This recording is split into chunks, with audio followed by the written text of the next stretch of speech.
Осы әйелдер айтып жатады ғой, өмір мен өлімнің арасында баланы өмірге әкелу оңай емес.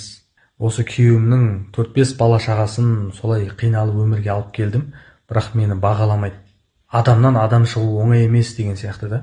Дұрыс, өте келсем, әйел адамды сыйлау керек, бағалау керек. Ол нәрсені мың рет айтып жатырмыз. Бірақ әйелдер, сіздер де мына нәрсені түсінсеңіздер, қаншама еркектер өлім мен өмірдің арасында жүріп, жұмыс істеп жатыр, ақша тауып жатыр.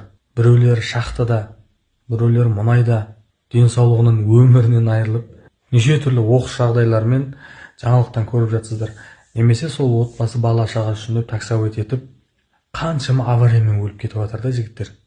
Сол бала шаға аш қалмасын, тоқ болсын, квартира, кредит деп қаншама жігіттер өлім мен өмірдің ортасында кәдімгідей бір қылдың үстіне жүргендей жүр ғой. Стройкада жүр қаншамасы, денсаулығын құртып. Не бір ауыр жұмыстар көп қой, жалпы айта берсек те. Бірақ отбасы үшін деп өліп кетіп атқан жігіттер көп әйелден қарағанда. Міне осы факты.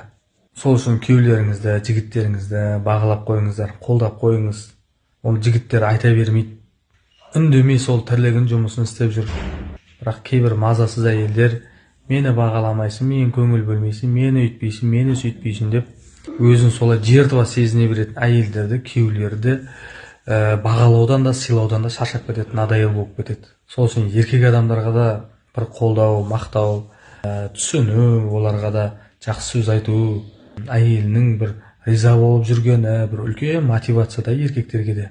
Бұл нәрсені енді ақыл бар әйелдер түсінеді деп ойлаймын. Жалпы әлсіз адам, кішкене ақмақтау адам, сол маған жаса, маған бер, мені сыйла, мені тыңда деп айта береді. Ал ақылды мықты адам, сен күштісің, сен жақсысың, саған рахмет, саған ризамын. Міне солай айту арқылы ол өзі де бақытты болады, күйеуіне де мотивация береді, және Аллаға да риза болады да. Алла сондай құлына да риза болады. Ол әйелге де, еркекке де бәріне байланысты.